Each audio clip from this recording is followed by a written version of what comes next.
यूट्यूबवरती copyright strike टाळण्यासाठी नेमकं काय करावं? तर मग चला मित्रांनो, नमस्कार मित्रांनो, कसे आहात? माझ्या यूट्यूब चॅनलमध्ये तुमचं मनःपूर्वक स्वागत आहे. आजच्या व्हिडिओमध्ये आपण प्रत्येक नवीन आणि जुन्या यूट्यूब क्रिएटरसाठी खूप महत्त्वाचा असा आपण एक भाग घेऊन आलेलो आहे. कारण आज आपण जाणून घेणार आहोत की यूट्यूबवर रील, शॉर्ट्स किंवा यूट्यूब अपलोड करताना कोणत्या चुका टाळल्या पाहिजेत आणि कॉपीराइट स्ट्राईक किंवा कॉपीराइट क्लाइम पासून आपला व्हिडिओ कसा वाचवायचा. म्हणून हा व्हिडिओ शेवटपर्यंत नक्की पहा. कॉपीराइट म्हणजे काय? तर सर्वात आधी आपण कॉपीराइट म्हणजे काय हे समजून घेऊया.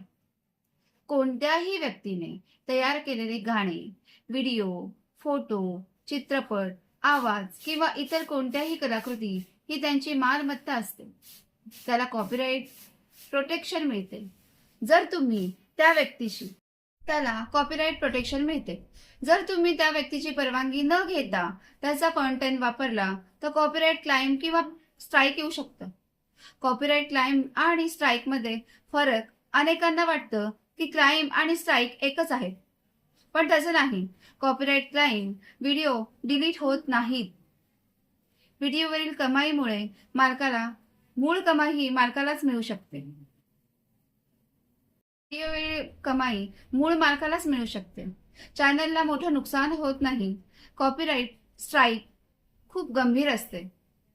स्ट्राईक आला तर चॅनल बंदही होऊ शकते. मॉनिटायझेशन आणि इतर फीचर्सवर परिणाम देखील होऊ शकतो.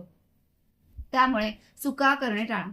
चूक नंबर 1, पूर्ण गाणे वापरणे. अनेक जण पूर्ण गाणी रील किंवा व्हिडिओमध्ये वापरतात. हे टाळा.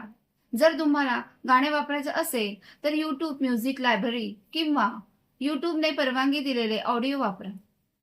चूक 2, चित्रपटातील सीन कॉपी करणे. Movie clip, web series clip किंवा टीव्ही शोजचे सीन जसेच्या तसे अपलोड करणे ही मोठी चूक आहे. फक्त क्लिप कापून किंवा क्लिप वापरून अपलोड केल्याने तो तुमचा कंटेंट होत नाही. त्यावर तुमची कॉमेंट्री, रिव्ह्यू किंवा ट्रान्सफॉर्मेशन असणे गरजेचे आहे. चूक 3, दुसऱ्याचे शॉर्ट्स डाउनलोड करून अपलोड करणे. काही लोक इंस्टाग्राम किंवा यूट्यूबवरून व्हिडिओ डाउनलोड करून पुन्हा अपलोड करतात. त्यामुळे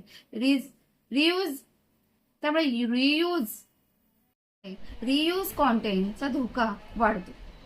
यूट्यूब अशा चॅनलचे मॉनिटायझेशन नाकारू शकते. चूक 4, गुगलवरून फोटो घेणे.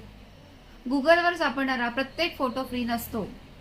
कॉपीराइट फ्री इमेज आणि पेक्साबी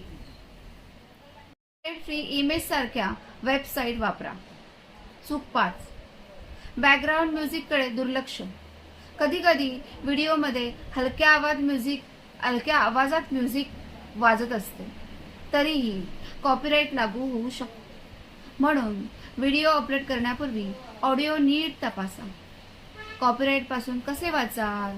स्वतःचा कंटेंट तयार करा. स्वतःचा आवाज वापरा. स्वतःचे एडिटिंग करा. कॉपीराइट फ्री म्युझिक वापरा. यूट्यूबवर ऑडिओ लायब्ररी वापरा. दुसऱ्याचा कंटेंट वापरत असाल तर परवानगी घ्या. फेअर यूज म्हणजे काय? काही लोक म्हणतात फेअर यूज लिहिलं की कॉपीराइट येत नाही. हे पूर्णपणे चुकीचं आहे. फेअर यूज मध्ये रिव्ह्यू, एज्युकेशन, कॉमेंट्री किंवा क्रिस्टिप्स असायला हवं. तरीही अंतिम निर्णय कॉपीराइट मालक किंवा कायदेशीर प्रक्रियेवर अवलंबून असतो. यूट्यूब ऑडिओ लायब्ररी वापरा. यूट्यूब स्वतः फ्री म्युझिक उपलब्ध करून देते. ते म्युझिक वापरल्यास कॉपीराइटची शक्यता खूप कमी असते. नवीन क्रिएटर्ससाठी हा सर्वात सुरक्षित पर्याय आहे. व्हिडिओ अपलोड करण्यापूर्वी हे तपासा, म्युझिक कॉपीराइट फ्री आहे का? दुसऱ्याचा व्हिडिओ वापरला आहे का? फोटो वापरत असाल तर परवानगी आहे का? व्हिडिओमध्ये स्वतःची व्हॅल्यू ऍड केली आहे का? रियूज कॉन्टेंट तर नाही ना? या पाठीमागचा उद्देश एवढाच मित्रांनो यूट्यूबवर यशस्वी व्हायचं असेल तर कॉपीराईट रूल्स समजून घेणं खूप गरजेचे आहे. शॉर्टकट वापरून दुसऱ्यांचा कॉन्टेंट अपलोड करण्यापेक्षा स्वतःचा ओरिजिनल कॉन्टेंट तयार करा. त्यामुळे कॉपीराईटची भीती राहणार नाही आणि चॅनल तुमचं सुरक्षितही राहील. मित्रांनो, जर हा व्हिडिओ तुम्हाला आवडला असेल तर व्हिडिओला लाईक करा, चॅनलला सबस्क्राईब करा आणि शेअर करायला विसरू नका. तर भेटूया आपण पुढच्या व्हिडिओमध्ये. धन्यवाद मित्रांनो.